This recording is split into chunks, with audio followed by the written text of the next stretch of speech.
So let's make sure I have not connected to Lofen, and I can demonstrate that too. So if you SSH in, and okay, so you have to hit enter and then tilde, a question mark, and there's all the commands you can. So if you hit after a new line, you can hit tilde and then do any of these commands, including list forwarded connection. So if you do, by default, I always have that one connection open. Also, if you think that your current encryption thing has been, you can rekey it with R, and you can also send the escape character through. That's useful in this scenario. How does each other to rekey right here? Let's see. Rekeying isn't something you really get to be aware of. It happens all the time anyway. I believe you can specify it after a certain number of bytes. It's not something I worry about very often. You mean ever? What? I said you mean ever. Yeah. Except when you just asked. Right, yeah. I also terminated that session. So that's still running. Now it's not. So local forwardings, try 8080. Well, first make sure that's gone. Yeah, that's really and truly dead.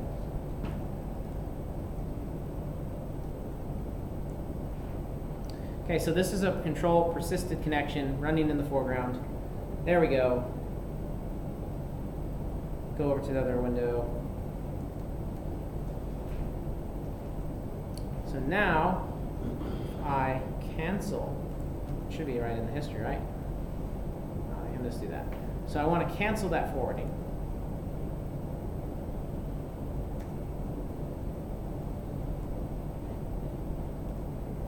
It doesn't actually. Oh, yeah, it did. Or it didn't. That's very confusing. Is it have on, have off? I just realized I should be doing Nice Shift favicon. F5. What? Nice favicon. Where? Your alien up there. Or no, the one in the tab page. Is that a generic one? I have no idea what that's from. Probably keep last actually on. Probably. So yeah, that did cancel the thing. The Firefox is doing Chrome is doing a random thing where it's caching it. So without cancel, we want to specify forward. So we forward a new connection. And yes, it's really loading. Hitting Shift F5, it's really loading. I don't even trust Shift F5. Sometimes I'll open just the incognito window, which Yeah. You can turn off all caching also if you open the inspector. Yes. Yeah, because that turns off all caching. You can also tell it to drop all cache.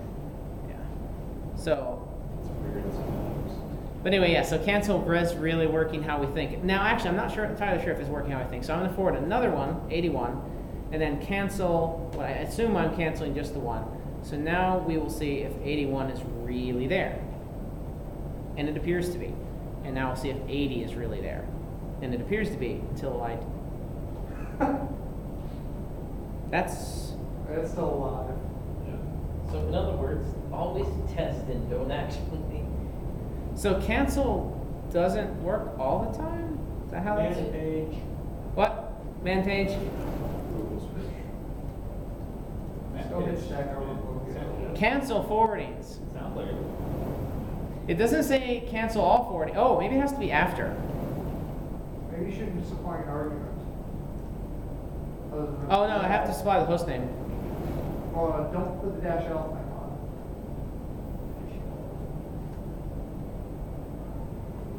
Port not forward.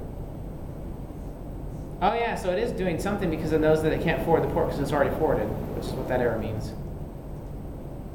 Oh, it's definitely not forwarded now. It's definitely not forwarded. Definitely not. Do I still have the master? Having a cache problem in the browser. Oops. New line, tilde, question mark. That's what it is. So we can see quite clearly that 80 is being forwarded. So if we go, I don't want to do that, I want to be over here. If I say cancel, And we'll get rid of the rest of that line. Just forwarding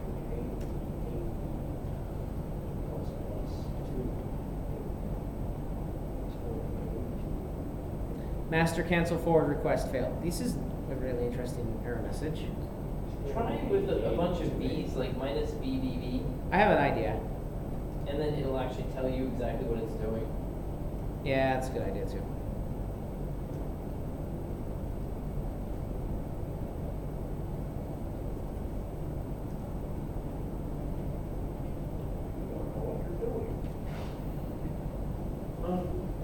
Reading configuration file, applying options for Lofen. Requesting cancellation of forward localhost 8080.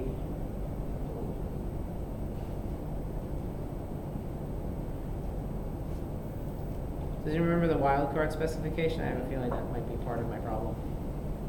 Nope. We need more B's. Do you remember where V's going to start putting out bytes?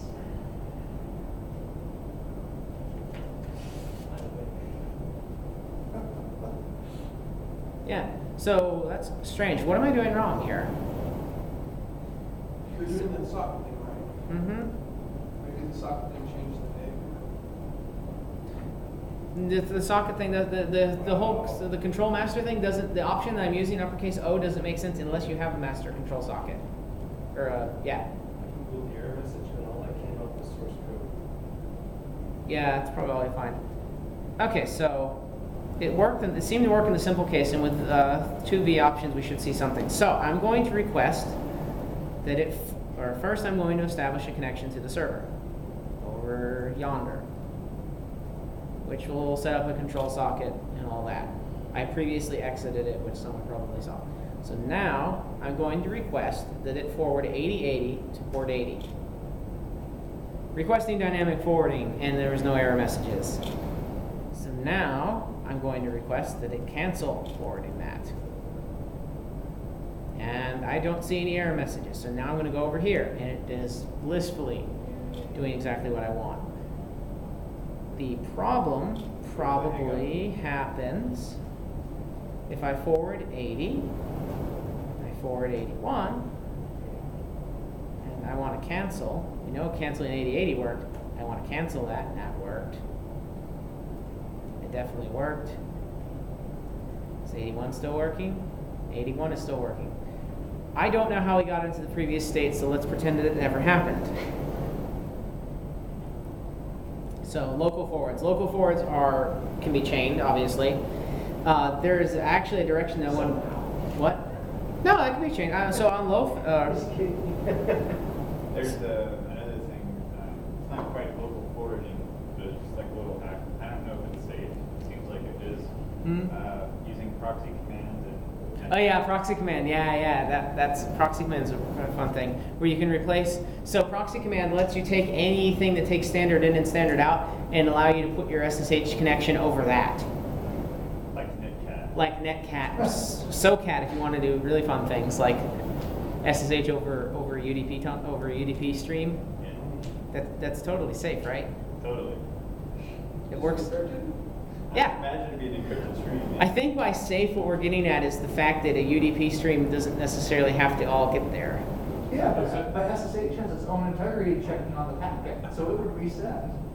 But SSH is expecting it's just expecting a stream. It's not expecting TCP or anything. What I actually use it for is instead of, and there's probably another way to do it, but instead of like I have to SSH to different points to get past firewalls and things. Instead of being able to SSH directly to something like you want to, you can if you put in SSH configuration files the proxy command and the netcat and then forward it to the next one, so you only have to do it once. And it's chained by Yeah. desktop. And you'll run into What time problems is it? if you have Ooh, we're different getting close on versions time, of aren't we? netcat, like ESD. Right. I have a question for you. You can do hops. Have you ever heard about the TCP over TCP problem? Yes, which is why you should use OpenVPN over UDP.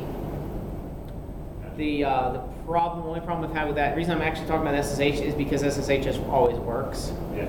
So I was just on the VPN that I was on. There was an open VPN IPv6 setup so I have an IPv6 address everywhere, and that is much more reliable. The bandwidth from it is incredible. Well, the characteristics of it are incredible. So I can stream YouTube videos and things in it, and it's mostly good. If you're doing TCP over TCP, what he's talking about is the things that allow TCP to handle congestion and packet loss tend to spiral downward as performance when you encapsulate TCP and TCP. Oh. Yeah, there's a pathological behavior that they Yeah. call it a meltdown, basically, or the guy who did the research on It doesn't always, if your underlying connection is still good, it doesn't happen. it. Yeah. But So- like you like on Awesome. a wireless connection or something? Yeah, over a while that would really exacerbate the problem too, because TCP doesn't really handle wireless that well either. I think he did the research back when it was, the internet at large was also not as reliable Mm-hmm. as it is today. So we have 15 minutes, so I'm going to talk about remote forwards. There's also dynamic forwards, which is a SOC server, which I rely on kind of heavily.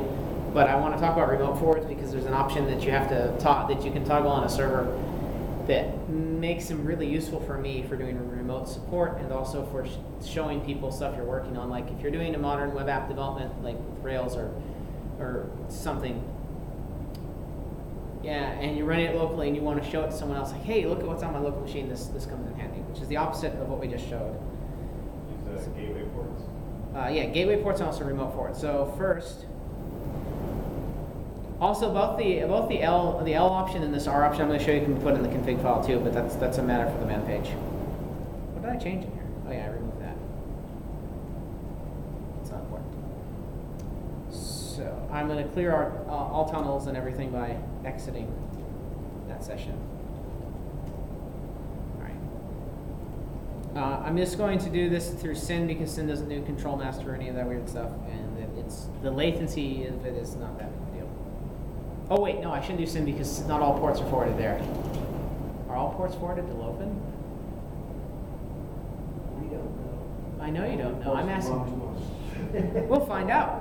So what I'm talking about here is R, which helped me out here. I think that it follows the same specification. So the R port. It's a local port with the host. Yeah, the local, and then the local, which we, like for instance, so if I I guess the remote port first. The 8080, well, let's do it to 8080. Actually, no, we're going to do it to you think it's the local one? So 22. We'll find out real quickly because I won't be able to bind the 22. This problem happens because I have some sort of problem with I don't know, flipping numbers. Like when you see an 83, you think 38 or something like this. Every time it happens to me, local port, I just have to. Yeah. So yeah, it's 22. It needs to be the first port is the one that you want to listen on. So that's not going to work. See how it said failed? Because I can't listen to 22 because I'm not root. So we'll redo that. So I want to turn every connection to 2020 on Lofen into a connection to 22 on localhost. And when I say localhost, that means my laptop. The localhost on this side, anyway, means my laptop. That was right. Yeah. So we're listening on 2020 on Lofen and anything that connects that. So we can test that right now. SSH-P specifies a port number. You can specify this in the config file as well, which I recommend if you have an SSH server on a strange port number. That was something I was going to get to, but this is more interesting and fun. So 2020 on Lofen's localhost. And SSH agent forwarding, all that stuff still works. So I'm back on Thor, which is my laptop. So this is kind of pointless. But if I go over to the completely different server, and I think that I already turned on this option because I find it useful, we'll find out. And I go to lofen.hardison.net, port 2020.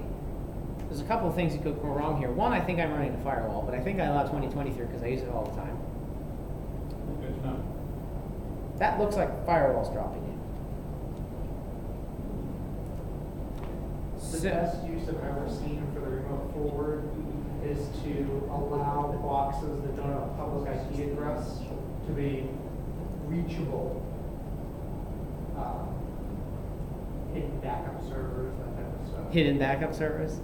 Yeah. Well, if you. There we go. Hi. It worked. Probably. What's the difference? I turned off my firewall. I don't really Good to care. know what your IP address is. I don't run, services are bound to loop back. I run a firewall just cause. Also, I need that to make the VPN work for the IP masquerade. So I just got into Thor, just to illustrate because there was some distraction. I'm on Stofan. Stofan is a server somewhere in Atlanta. I'm listening on port 2020 on Lofen, which is a server in Dallas. And when I connect to 2020 on that, it gets forwarded with this, which is TCP and TCP, through my SSH connection, reversing it back down to here. So what this is useful for, other than just remote administration, because honestly, I've on the phone told family members that I've convinced to run Linux in the past. I told them to type, assuming that they have a key, or I actually allow password logins. Not that I ever allow password logins or anything, but I've actually gone on the phone. Type SSH space minus, yes, you say minus by the way, uppercase R space 2020 colon, the one that doesn't have the comma in it, localhost, another colon, the same one without the comma, not the semicolon. You forgot the no space between local and host. Yeah, that's one more local host. And no, not with camel humps. I mean, capital letters. Eventually, the point gets across. Once you finally get your unreliable typist to type in this string, then you can SSH into their machine and do whatever you want. Next time you just email it to them. Email and copy and paste. Yep. Or send them a .sh file and say, run this. Text. You should not encourage them to do that. You told me never to do that. Okay, so Send money in the mail. this worked because I've configured my server. So if you wanted to do this, there's a thing that you have to do on the actual SSH server. It's a simple option that's not enabled by default for various pretty sane reasons. Dylan, I find your laptop latency to be poor. What? Cell phone. My latency? Yes. How? Currently connected to it for work. At least looking at the key. Awesome. That actually allows password logins too. Feel free to permit root login without password. Oh yeah, that's disabled by default, isn't it? Yeah. No, you have password disabled, Dylan. Oh yeah. Permit tunnel, something I don't get to talk about. Oh, but not on this one, not on Lofen. Permit root login, no, always. But and also, that doesn't matter.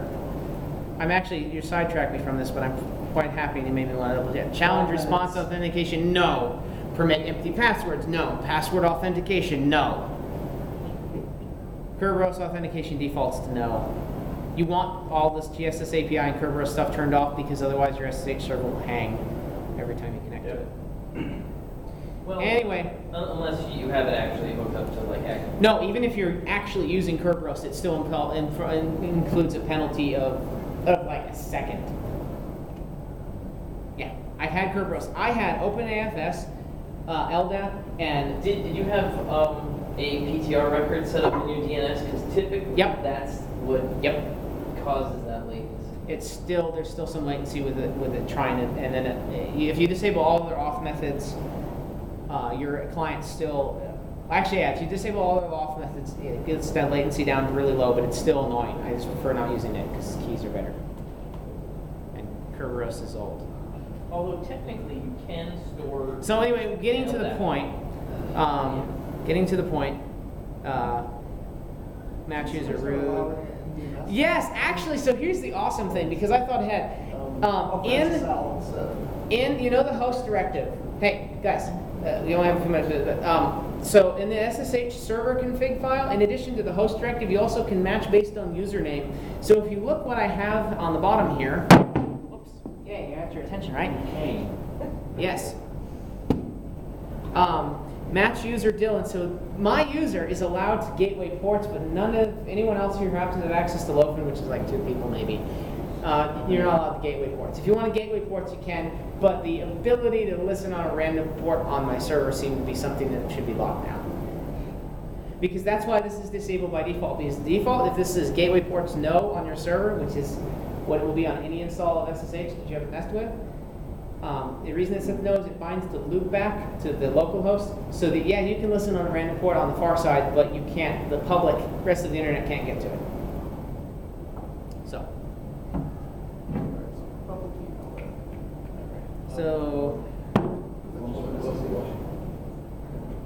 So remote forwards plus gateway.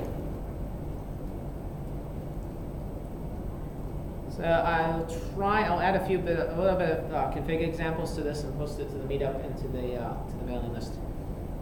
And that's it. What I didn't tell you about is there's you saw my config file. Maybe I say permit tunnel. Yes, SSH allows in recentish versions to create a ton device, which is was it layer 2 network people? A ton device is a layer 2 or layer 3? No one knows. There's tap and there's ton. One is layer 3 and one is layer 2. Tap is 2. Tap is 2. So layer 3 is a ton device. So you can create a ton device and set up a little VPN over SSH. Of course, as the gentleman over there brought up, you still get the TCP and TCP problem. And there are better products if you really want to set up an easy VPN. OpenVPN is not that hard, but SSH is a Swiss Army chainsaw, and you should use it all the time. I have a question for you. Install Survey Chainsaw. SOCAT is very useful, Hey, but nobody ever installs it. I saw it. Hi, Bill. Hey, I'm Ted. Hi, Ted. Good to meet you. Good to meet you. My last question is, have you ever set up like a port knocking solution? No, I did. I guess I could have. The closest thing I've done to messing with reports is I use SSLH to listen for on port 3 and then forward that to OpenVPN. What was the question? Port knocking. Oh. For the benefit of the recording, so the gentleman over here, Ted, asked about port knocking. So port knocking is listening, like you connect to a couple of different ports, and then it opens the firewall, roll out someone in. Yeah, you do some sort of dance, usually involving sending SINs that like a port map scanner would not come back to a port after it's been denied. What I actually do is I didn't liking those failed connection attempts. So Brian here the other day, I gave him access to local and the SLUG server. He's a member of the SLUG executive committee and he needed access to do various things. And I've been really lazy and busy. So I finally gave him access, but I didn't tell him what his username was. So he tried a couple of different combinations. And luckily I was online at the time because what happened is he had 3 failed connection attempts. Is failed to ban, which is the thing that runs, had banned him for 6 years. Because I tweaked the config file a little bit. Now, does fail to ban do IP table rules? Yeah. Or, oh.